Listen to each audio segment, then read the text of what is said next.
देश में आपातकाल लगा हुआ था। सीताराम येचुरी उस वक्त दिल्ली की जवाहरलाल नेहरू यूनिवर्सिटी में पढ़ाई कर रहे थे। आपातकाल का विरोध करने के लिए उन्होंने एक संयुक्त स्टूडेंट्स फेडरेशन का गठन किया। इस संगठन के बैनर तले सीताराम येचुरी ने इंदिरा गांधी के घर तक विरोध में मोर्चा निकाला। सीताराम येचुरी करीब 500-600 छात्रों के साथ थे। तब इंदिरा गांधी अपने घर से बाहर निकल कर आईं और कहा कि ज्ञापन पढ़ो। फिर सीताराम येचुरी ने वो ज्ञापन पढ़ा जिसमें इंदिरा गांधी से इस्तीफा मांगा गया था। ज्ञापन में लिखा था कि एक तानाशाह को यूनिवर्सिटी का कुलपति नहीं रहना चाहिए। देश की प्रधानमंत्री इंदिरा गांधी से आंख में आंख डालकर बात करने वाले सीताराम येचुरी का जन्म चेन्नई में साल 1952 में हुआ। वो आंध्र प्रदेश के काकानीडा के मूल निवासी थे। तेलुगु ब्राह्मण परिवार में जन्म लेने वाले सीताराम येचुरी के पिता एस येचुरी आंध्र प्रदेश परिवहन विभाग में इंजीनियर थे और मां कलपक्कम येचुरी सरकारी अधिकारी थीं। उनकी शुरुआती पढ़ाई लिखाई हैदराबाद में हुई और फिर छात्र जीवन के दौरान ही वो तेलंगाना आंदोलन से जुड़ गए। साल 1969 तक वो तेलंगाना आंदोलन में भाग लेते रहे।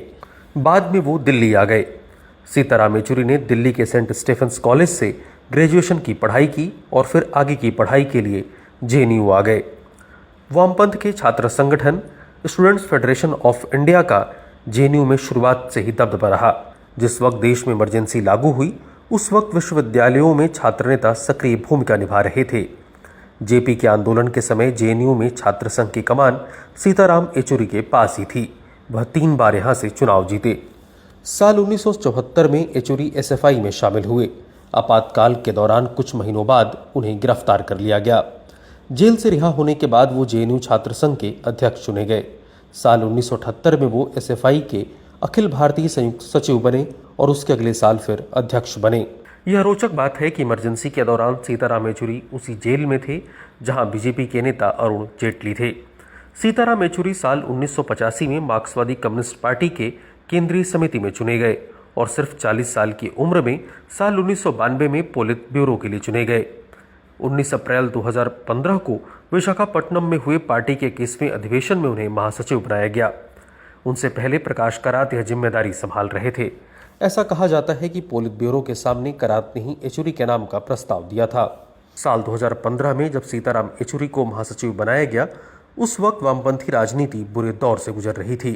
साल 2004 में जब लेफ्ट ने यूपीए के साथ गठबंधन किया तो उस वक्त पार्टी के 43 सांसद थे। बाद में न्यूक्लियर डील को लेकर सीपीआईएम ने सरकार से गठबंधन वापस ले लिया।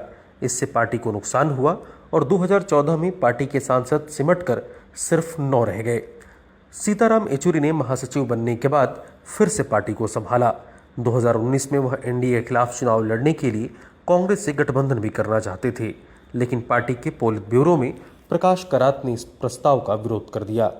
2022 में येचुरी एक बार फिर महासचिव चुने गए और इस बार वह इंडिया गठबंधन में शामिल होकर चुनाव लड़े। सीताराम येचुरी ने 2 शादियां की।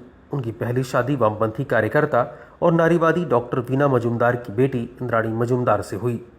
उनके 2 बच्चे हुए, एक बेटा और एक बेटी, लेकिन इंद्राणी से उनका तलाक हो गया।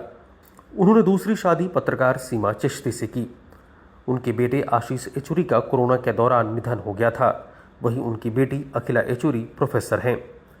सीताराम येचुरी ने साल 1996 और 2004 में यूनाइटेड फ्रंट और यूपीए सरकारों के लिए साझा न्यूनतम कार्यक्रम तैयार करने में मदद की।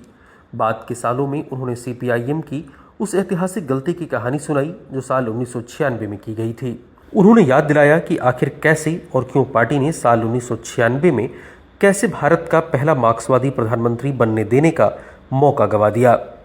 उस दौर में बीजेपी संसद में बहुमत हासिल करने में नाकाम रही थी और संयुक्त मोर्चा के नेता सरकार बनाने के लिए तैयार थे। उन्होंने सीपीआईएम नेता ज्योति बसु को प्रधानमंत्री के तौर पर नेतृत्व करने के लिए आमंत्रित किया था, लेकिन पार्टी के शीर्ष केंद्रीय समिति ने इस प्रस्ताव को ठुकरा दिया, जिसे बाद में बसु ने एक ऐतिहासिक गलती के रूप में बताया था।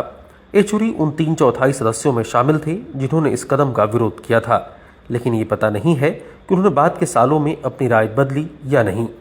लेकिन वो सुरजीत ज्योति बसु के साथ कर्नाटक भवन पहुंचे थे, जहां पर संयुक्त मोर्चा के नेता जैसे देवगौड़ा, चंद्रबाबू नायडू, लालू यादव बेचैनी से उनके जवाब का इंतजार कर रहे थे।